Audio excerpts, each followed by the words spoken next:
Hello, everyone, and welcome back to another edition of Are You a Robot? Today, we are joined by none other than Stephen Lee. If you do not know already, I am Demetrios Brinkman, and this is a show that aims to tackle some of the greatest challenges and questions that stem from artificial intelligence and related technologies. The way that we're going about that is by gathering the best and the brightest minds in their respective fields and having them come on here to talk with me about what exactly it is they're doing, how they see the current state of affairs, and if there's anything we need to pay particular attention to. Let's hear a quick intro from Stephen before we jump into this full conversation. My name is Stephen Lee. In the broadest sense, I'm a researcher and advisor to federal and commercial entities on the effective use of emerging technologies to solve some very complex and interdisciplinary challenges. One last thing before we go, I wanted to mention that this episode, and in fact, this entire season that we have been doing, has been kindly sponsored by For Humanity. If you do not know what For Humanity is doing, they are a nonprofit that aims to create trust within AI systems by third-party independent audits. So, if you would like to learn more about For Humanity, I encourage you to check out their website. You can find that in the links of the description. And also, I would highly encourage you to get involved with what they're doing. You've heard for the whole season all of these smart people coming on here and talking with me about what they're doing, and you see how far extending the work that For Humanity is doing. It is incredible to see how much traction they're getting and the type of people that are involved in this project. So if you would like to learn more or get involved, go ahead, jump in to that link that you can find in the description below. Without further ado, let's talk with Stephen Lee. Are you a robot? It's an absolute pleasure to have you on here. I'm excited to chat with you about so many things. But first, I want to know your story. I want to hear more about you and how you came to be where you are. Yeah, so I have worked with data almost my entire career. I've had a very colorful career. I've worn a lot of different hats, done a lot of different things. But there was always this commonality of data, right? Using information to do something. The term data scientist and all these buzzwords weren't really prevalent at the time. It was just analysis, quantitative analysis, and sort of domain analysis. And I was always really fascinated on the power of that could be unlocked in data, right? So data in and of itself is not necessarily useful, right? It's the information underneath, but it's not always apparent at face value what that information is. A lot of times it's obscured, it's hidden by masses of numbers, and really being able to do that detective work to pull out those insights was super cool to me. And that's how I ended up in this industry. Oh, I love what you say there is how data in itself is not valuable until you can basically extract the special juice from it and you can realize or make it powerful. So one thing that we really wanted to talk about today was data privacy. We also wanted to talk about data access. And as we move into that sphere of things, when we're looking at how people are able to access data, and now I'm talking about the general public, not the data scientist who is trying to get access to data at the job, right? I'm talking about us as the general public. What are some of these barriers that the random people on the streets have when it comes to accessing data? Sure. I think in talking about something like that, it's helpful to set the context, right? The mindset. And so I usually start the discussion by talking about technology in general, right? Most of us who are regular technology users have probably noticed there's a great deal more information available to us on a day-to-day basis. I can look up a word or an entire topic I don't know in the middle of a conversation, right? I can take a photo of an object and instantly identify what it is and get a price comparison when I'm standing in line. And amid this, I think the more intuitive among us probably have a sense that in order for all this to happen, someone must be collecting and generating, or at the very least exposing, way more information than what we used to. What was it? You probably have a much more recent estimate, but something like 2.5 quintillion bytes of data produced every day, something like that. Wow. Yeah. Even without that number, I think you just think about the amount of data that I may have personally generated on a random Monday 10 years ago. And it's a tiny, tiny fraction of what one broadcasts after 10 minutes on their smartphone, right? So, we can certainly dive into the implications of all this. And I know you've covered really cool related topics in past episodes. But I think one really positive effect of more information is more awareness and more impetus to action, right? People are far more cognizant of the dire challenges that others face, of global concerns, of disparities, injustices, opportunities to make a difference. And accordingly, there are a lot of really important discussions about basic needs and fundamental human rights, right? Right to food, water, shelter, complex topics like safety, job security, healthcare, and opportunity. And it's a little meta, but if you think about it, data and information and knowledge and awareness are absolutely factors that play into all of these topics. And so then that's where we start to look at what is the right to information? Is that a fundamental right that people have? Oh, and that's so interesting too, because I've spoken with someone on here and they talked about how data is or should be considered a fundamental right. And this access to data should also be considered a fundamental right. How do you stand on that? Yeah. So that's a great question. If we're thinking about these things conversationally, without getting into overly academic descriptions and discussions, I think when people talk about what they encounter in their realities and reason through really familiar scenarios, I think they often walk away with a much greater understanding and readiness to spot sort of these inequalities and these concepts the next time they read the news. And so I'll give you a couple examples from that standpoint. I like to think of things in three general areas when I discuss this topic. There's dissemination, right? What is the information? How and to whom is the information being sent? What are the vectors or channels? And have you even identified in some comprehensive and equitable fashion the people who need to know that information? All right, there's different aspects of all this. Imagine mass evacuation, right? Gotham City's surrounded by bridges that are blowing up and Bane's trying to take over, right? In this mass evacuation, somebody who lives in a certain section of the city would need to know traffic for that part of the city, perhaps more urgently than somebody who's on the outskirts, right? So then when do they need this information? In what format? Is it in the right language? Does it have the right timing? Do they have a fair chance to get to that information when they need it? So the second dimension would actually be that access. Once you've made the information available, does everyone have a fair chance to get to that information given their unique circumstances? So one easy example of this would be an emergency broadcast sent via text blast, right? So what if you don't own a phone, or you can't afford one, or you just don't use one as part of your natural day, or if you live in a region that has really poor service? And then it gets really complex when we start to think, even if you could readily access that information, or you could outright receive the information, there's huge variance in behaviors, right? I think you look at this pandemic, and that's a perfect example. People react very differently to the exact same news. And then that news might be presented in many different ways. So there may be differences in belief. There may be differences in cultural barriers. There may be confusion.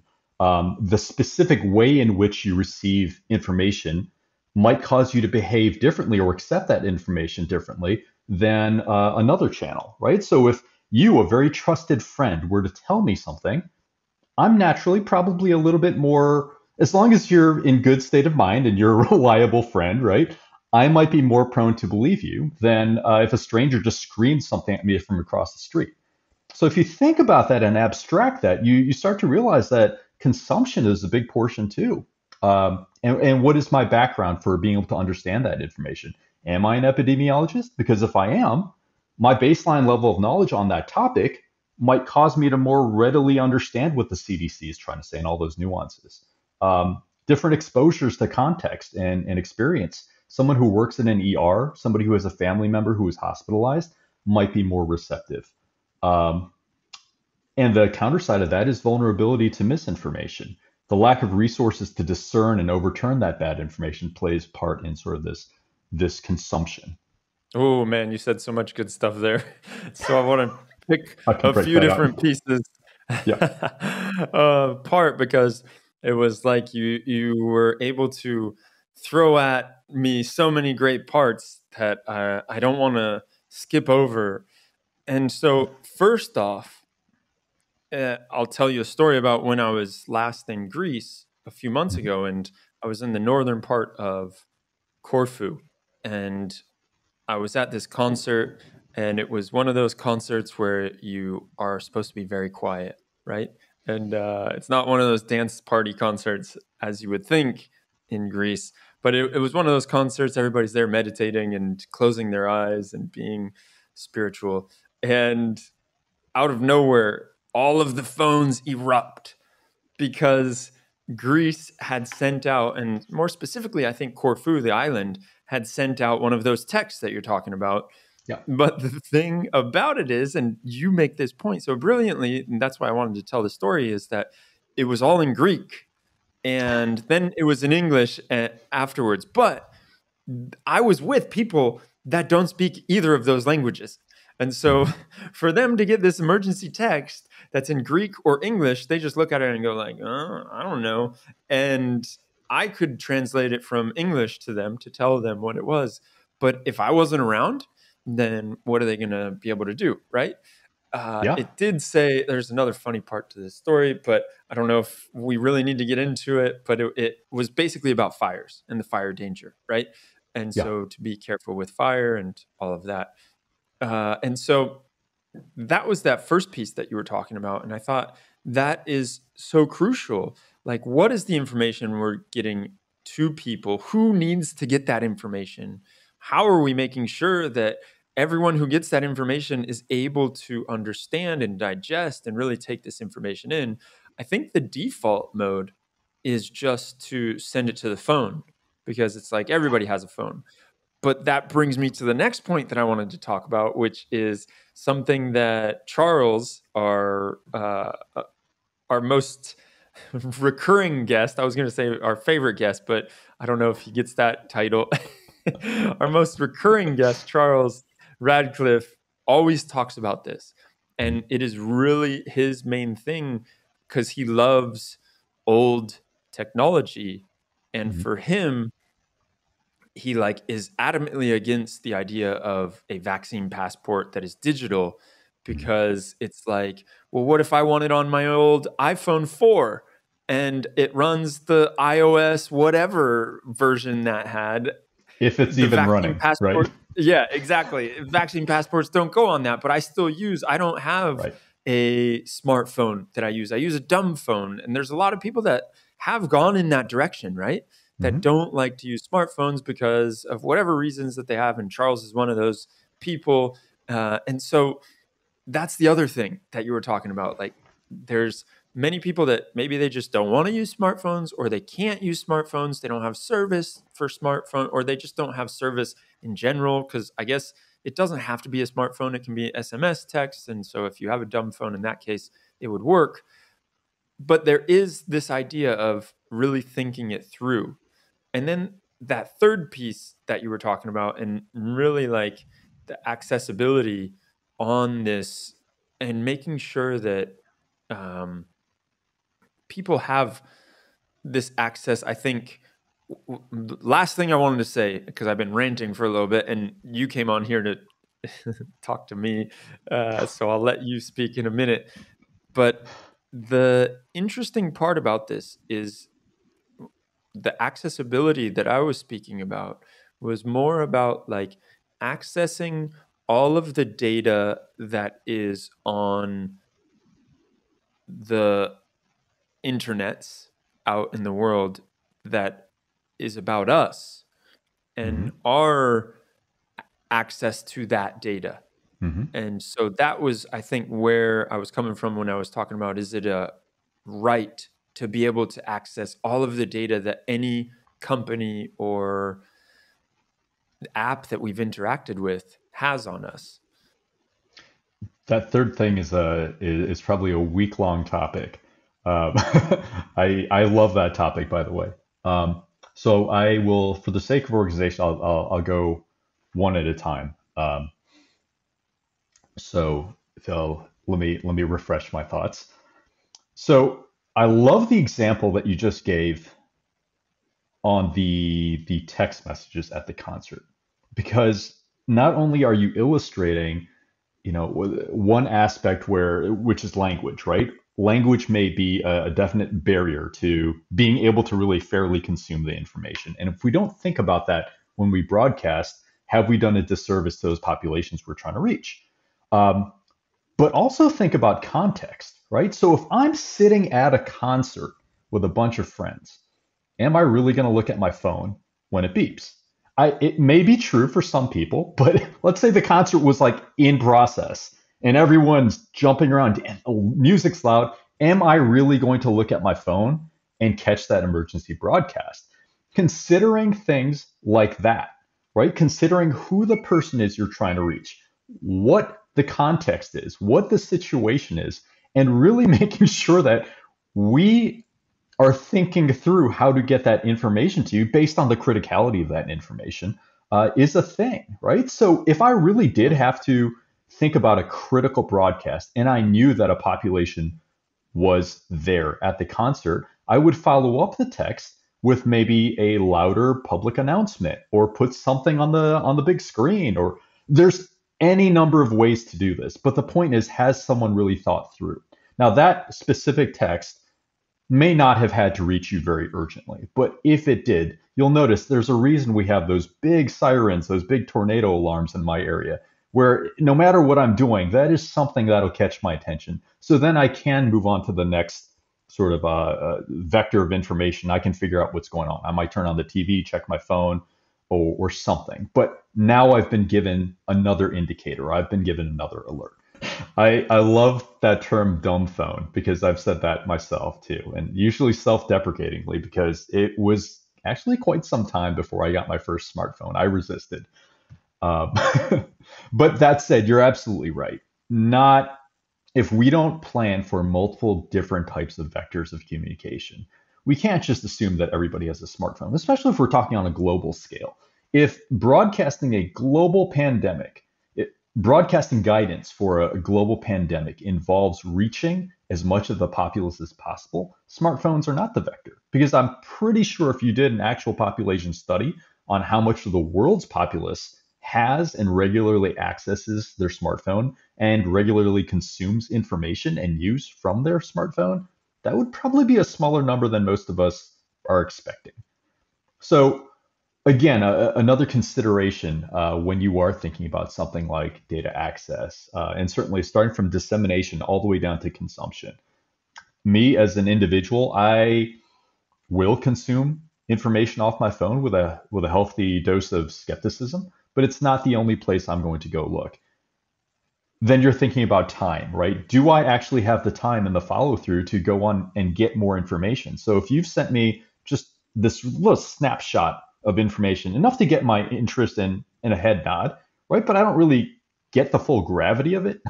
And I have to go somewhere else and go through a very deliberate process of logging in somewhere or doing a search. Some people may have the time and bandwidth to do that. Others may not. If I'm working my third shift, my third, graveyard shift, and I just want to get home, I may likely forget and just go home and go to sleep and miss that vital piece of information. Have we considered things like that? Have we placed the information in multiple different ways in front of the person who needs to see it? So the third thing is kind of a huge topic in and of itself. Do you want me to go into that right now, or do you want to break that up? We can jump into the third topic in just a second. What I'm Yeah. thinking about is the third piece that you were also talking about, and maybe just remind me real fast what it was with the the like skepticism that you would get, or how you get that different information. So it's not the how you get it, it's from who you get it from, and then Yeah. how it's interpreted, right? It's Yeah. that's something that I didn't even think about as, yeah, because if I get this text message or something from the government, it's like, they're just trying to control us like sheep, might be some people's Yeah. ways of looking at it. And then you have other people who are going to follow it to the T. And so you have this just so many X factors. Really, I guess the cliff notes of what we've been talking about for the last 20 minutes is you have so many X factors when you're trying to get this information out there. How can we best do this so that it takes into account all of these different X factors is really what you're talking about, right? Like, Mhm. what can we think through before we have to send this information out so we can make sure that it reaches the right or the most amount of people possible in the right way? Yeah. So there are some really interesting examples of public health and environmental guidance being put out to communities with not so great outcomes. And the interesting thing is when you look at the populations in question, these are actually the folks who are arguably most affected by the situation sometimes, whether by proximity or context. Yet those same populations were measured in these studies to have the lowest positive response rate to whatever that guidance was. So, for instance, I may live directly by a body of water and I might fish and swim in it.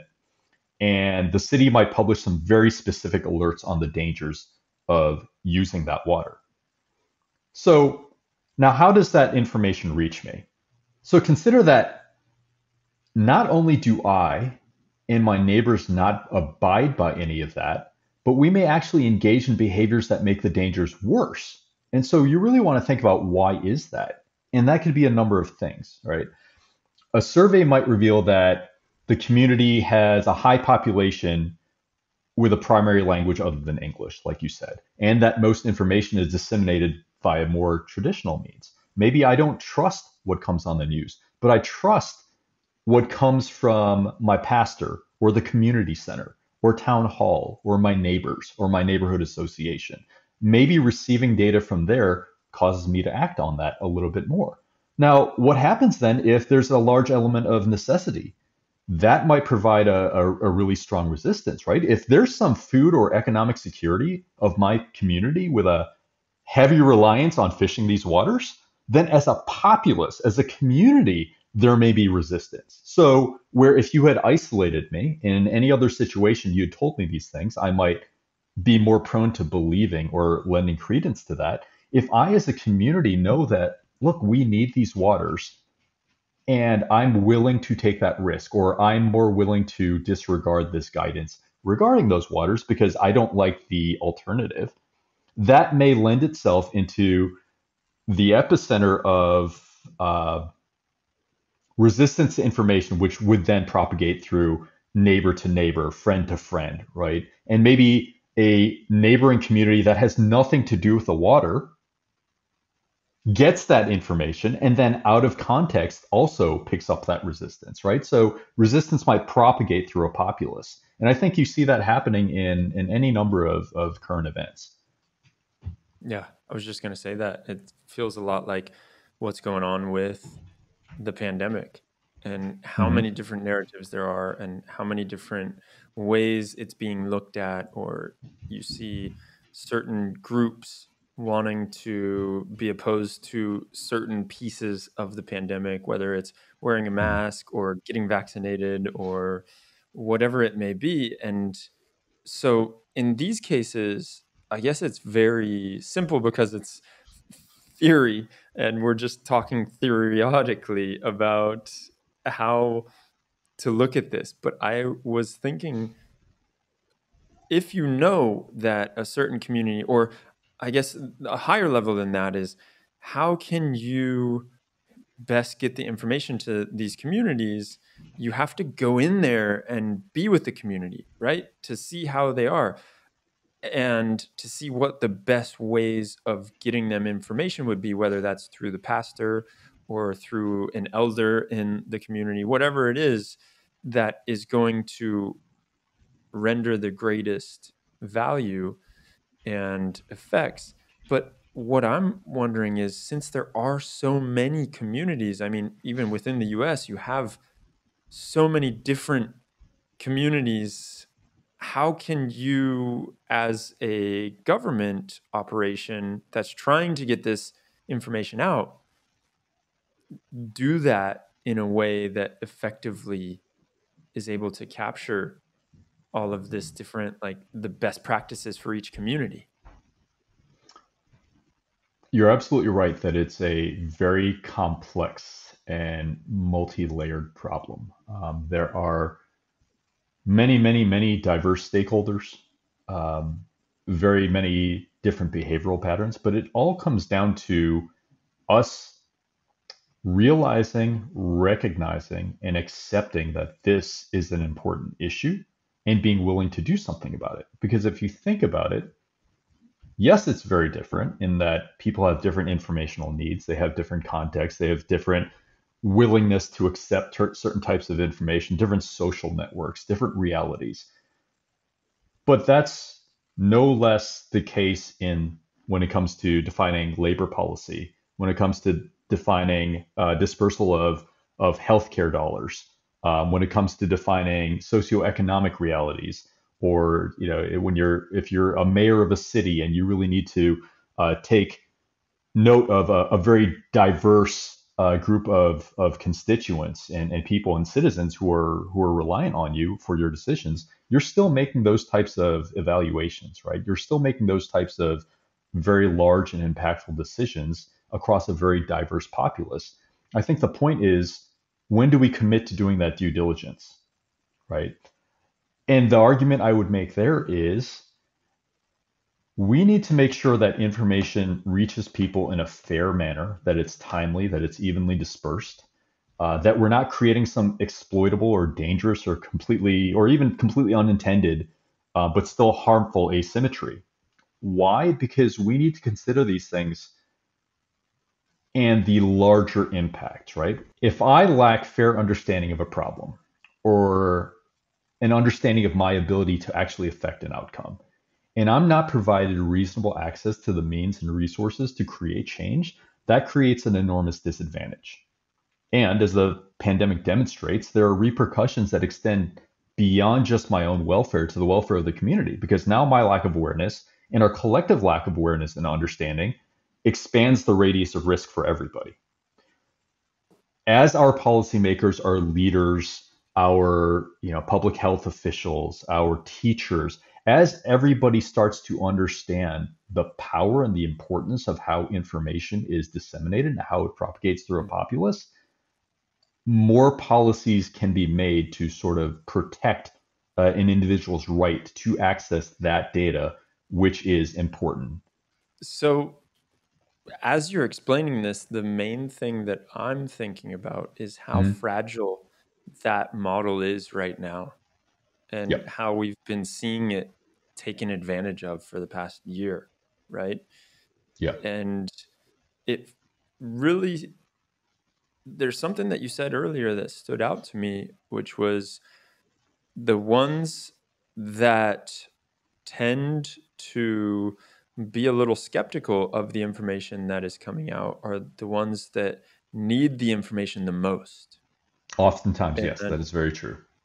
yeah, so I'm wondering if we can go into that a little bit more. Like, who do these groups tend to be, or what is there reasoning behind that? Sure. There are upstream conditions of our environment, our situation, um, our day-to-day reality that absolutely affect our well-being, our health state, our behavior, and our outcomes.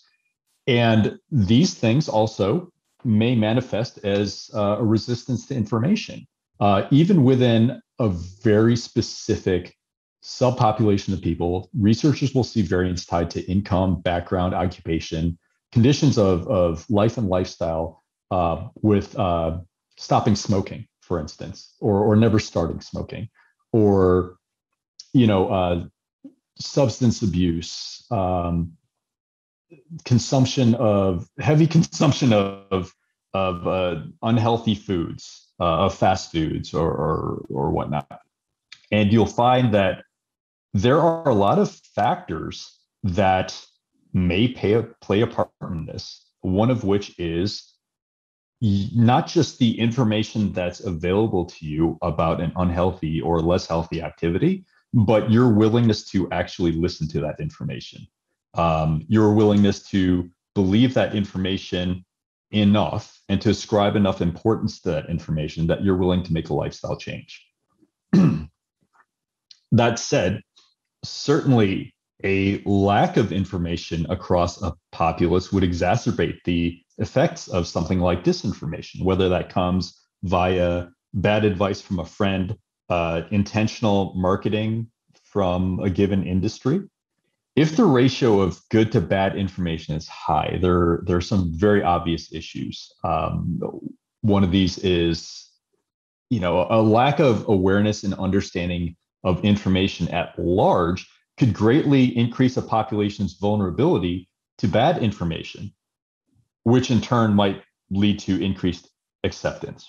And in the absence of some basis of knowledge or some competing good information, bad information certainly could propagate with less friction, right? If you are somebody with better knowledge of dietary implications, right, and you understand healthcare and you understand the importance of good nutrition and such, and I pick you up and place you in the middle of a pocket of individuals with less good information about dietary health standards, about good eating habits, and what that actually means to you, with some influence, you may be able to start to positively affect behaviors.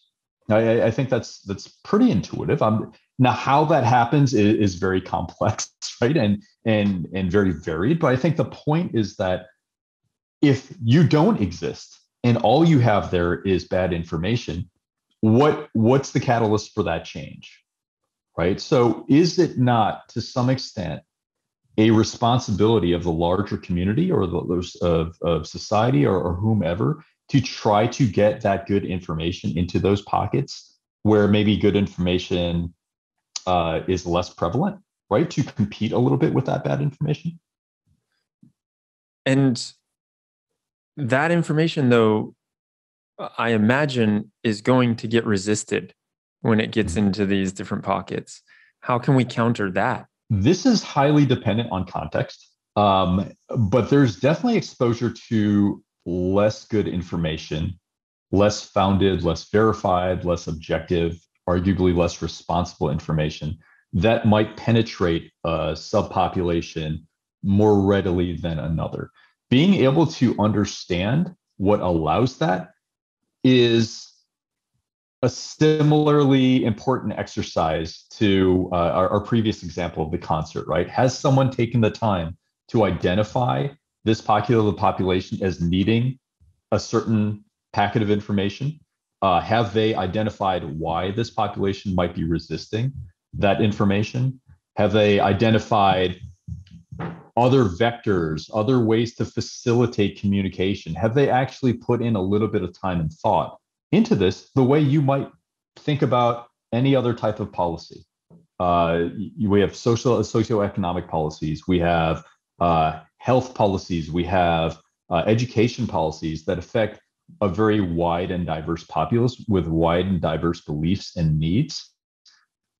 It's not beyond our ability to start having these discussions around dissemination of information and data as a new topic. And I really like how you brought this back to, it's not like we haven't done it before. This is very much, we can generalize the way that these things are happening. And it's just the same way that a mayor goes into the communities of his town or her town and looks at what is the best way to get myself elected and how can I use this, whatever platforms are needed to get me the vote. So there are ways that we're already doing this. It's just a matter of making sure that we are taking advantage of these known ways and almost like standing on their shoulders so that we don't have to reinvent the wheel. Yeah, it's certainly not a realistic aspiration to try to prescribe a perfect pathway forward on this podcast. Maybe in future episodes. But I think the larger point is we should be having these discussions. We should be trying to figure this out because information security, the right to access information in a format at a tempo in via means that are actually realistic and available to you, and being able to do so in a way that's symmetric, right? Not asymmetric, but that is not uneven and not unequal. These are discussions that we absolutely should be having. And again, we're not trying to necessarily solve the problem. I think what we're really doing and what we're really advocating for is having those discussions. And it's not a political thing, right? It's not partisan. It's not subjective. It's just simply, we don't have to all agree on what algorithms should and should not do, or how, where, or what. But it would be good to be able to see and understand what those algorithms are doing, such that we're able to independently have discussions or set guardrails or indicate areas of additional attention and study, indicate critical deficiencies, and start to talk about how to remediate these things. Does that make sense? 100%. I may have gone a little bit to off side quest there. So no, I appreciate it. And I appreciate the way that you're looking at this and the depth that you're seeing it, and also the frameworks that you're bringing to it, making sure that you're trying to cover each piece of it. It's very helpful to realize how complicated it is, but yet also how we can effectively bring about change.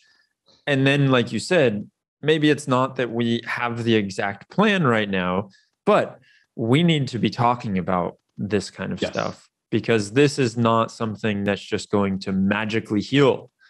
And it's not going to just go away because we don't look at it, right? If anything, it's just going to get worse.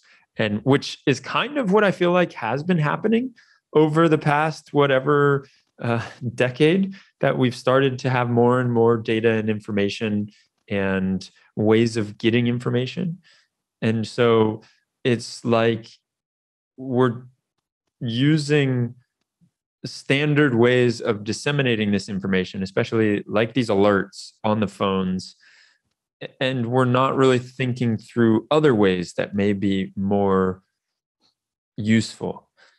So moving on, though, I want to jump to another topic that I know you're very passionate about, and I want to go into legislations around AI. I know there is a bit of dance we're going to have to do. So if there's anything that you don't feel comfortable with talking about, feel free to let us know. It's not a big deal. I think the main thing that I'm wondering is when it comes to AI and how there are so many different use cases for different ways of deploying machine learning models, whether that is a computer vision model or it's just a recommendation engine. You have all of these different ways of doing it. And then you have all of the different verticals that you can deploy these in. It can be in healthcare, it can be in e-commerce, whatever you may be deploying it in has different implications. And so what I've been talking to a few people about recently is the idea of how a blanket AI regulation is not the best way of going about trying to regulate this ecosystem. And it may be more effective to do things in certain verticals and then say, all right, if you're in healthcare, you really need to look at these different things. But more specifically, if you're in healthcare and you're dealing with pacemakers, then you really need to focus on this. These are the regulations. That may get a bit cumbersome because there are so many different use cases. And even in healthcare, there's millions of ways that we're looking at trying to use machine learning. I would love to know your stance on if there needs to be a standard AI regulation, if it, like maybe just the broad topics, like a golden rule per se, or if we should really dive into these details and try and regulate in a very, very methodical manner. So you make a very astute point earlier that it's less about trying to define in certain terms a regulation or what the content of that regulation is, and more about having a discussion that helps to frame a regulation and helps to frame the awareness of the populace who's affected by that regulation. Again, I fall back on sort of my default knee-jerk reaction, which is it's highly contextual, right? I think even as far as large governing bodies, right, the EU, the United States government, and such, coming up with AI standards, it's a very difficult exercise. There's a balance of sort of political and philosophical ideologies that have to come into play. What should be exposed to the public? What should not be exposed to the public? Where do we value, or how do we balance the rights of an individual versus the rights of, let's say, a corporation, right? In one instance, you may have a group of individuals who very much value transparency and the rights of private citizen data above all. In another case, there may be some argument that we don't really own our data. It's sort of a social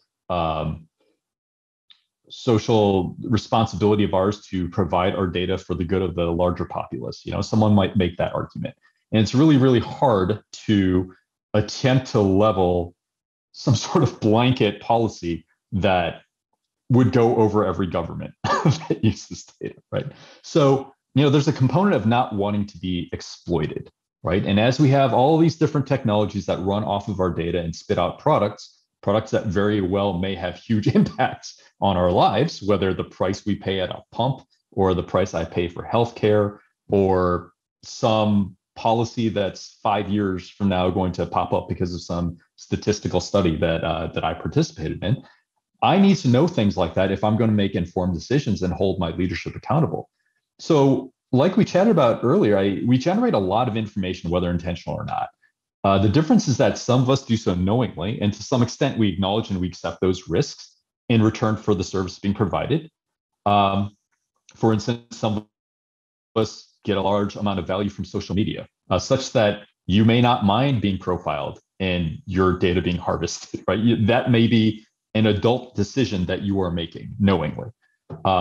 And you at least know what's going on. But what about people who don't know? What about a less informed consumer? And this is not about one group being smug and claiming to be more shrewd than another. It goes many, many layers deeper than that because of the sophistication and the complexity of the technology. More than we realize a lot of times, because if left unchecked, the exploits will grow at a far greater pace than our savvy, right? So it's a huge topic for another day, but there's a growing amount of regulation out there that requires companies to more fully disclose what they're collecting and why. And my question to you is, how many web surfers do you think actually read, much less comprehend the, use my data, don't use my data button? Oh, yeah. And then when you're denied access to a web page, how many people just say, okay, fine, click, right? Exactly. And if my usage of your app is going to make me a lab rat in a giant experiment, as cynical as that sounds, I kind of want to know that. And if you're then taking that data and imagine selling for great profit to benefit someone else with none of my consent, that could be problematic as well, especially if the recipient of that data does not have my best interest in mind. Mm-hmm. Right? So I'm making this up, but what if a realty app, for instance, took your search filters on the range of houses you're looking at, deduced the amount that you'd be willing to spend, and then fed that to the sellers so they know how much they can inflate their price on, right? What if the results of your health survey were used to create plans that increased your costs in order to provide savings to others? Without arguing the ethics or the dynamics of that, or one government's priorities over another, I know that I, as an individual, I would want to know something like that. And as we work in increasingly more complex and sophisticated technologies, things become harder to see and harder to interpret. If I were to put a very complex model in front of a layperson, they wouldn't know what they're looking at. It's just a block of mysterious code, right? And even where we have transparency and we put things out there, that complexity can become an issue. And that's why we need to take particular care to ensure that our handling of information, the usage of said information, has some sort of shared responsibility and shared understanding. And then those discussions have some element of ethics, some element of auditability. Again, not trying to prescribe what those things should be, but saying that those discussions should take place in whatever vertical you're talking about, or for whatever populace or whatever governing body. I love the notion of shared responsibility. I think that's huge, and it doesn't come up enough. And it makes me wonder, in your eyes, what are some discussions that you would like to be seeing more that you're just not seeing right now? Sure. If you don't know, or you don't understand, or you don't have access to information to adequately protect yourself, your livelihood, your family, your ability to afford essential things, and those of your neighbors, how would you responsibly, or how would you hold your leadership responsible for bad decisions they make on those same lines, right? Or how would you vote for one policy versus another, right? If you were sitting at a ballot and there's two issues at play, and you don't actually understand those issues, how would you responsibly make the vote that is in your best interest? How would you know that your vote is actually going to the right thing? There needs to be more discussion around that interface between a voting populace and leadership, such that leadership is more accountable for explaining how and why. First of all, for understanding the data themselves, right?